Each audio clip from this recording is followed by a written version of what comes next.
Ngayong araw na po epektibo ang ban sa TikTok sa Amerika. Pero sa bisperas pa lang, inaccessible na ito dahil kusa nang nag-shutdown.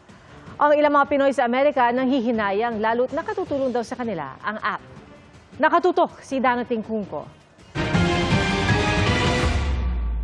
Error message na ang lumalabas sa TikTok sa Amerika. Nakasaad na hindi na muna ito maaaring gamitin sa ngayon.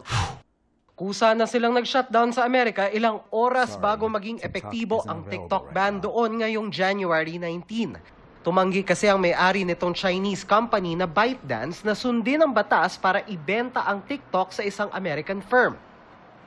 Wala na ang TikTok sa mga app store doon at offline na rin ang iba pang apps ng ByteDance tulad ng CapCut.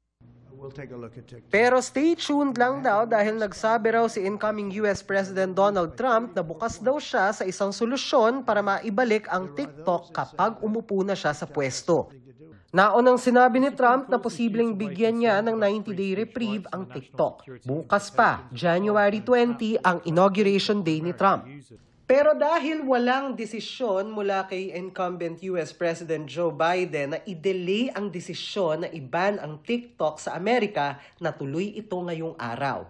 Malaking panghihinayang yan para sa ilan nating mga kababayan sa Amerika na sabing malaking tulong daw ang TikTok sa kanilang pag-aaral.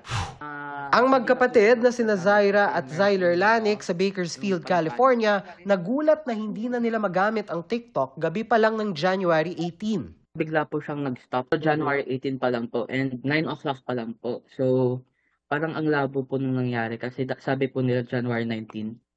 Malaking bagay raw ang TikTok sa kanilang pag-aaral pero paano ngayong wala munang TikTok sa kanila? I don't know what to do or something, like I don't know like if I need to know about like the American Revolution or something, I like try searching it up on like social medias, and like it helps me to learn, and like it helps me to learn like different things. Wala naman po kasi ako nakikitang parang harm sa TikTok. Like mas marami po akong nakikitang harms dito sa Amerika na pwede nilang i-ban instead of TikTok. Kasi yung TikTok po parang news din po siya. Like it's good for you.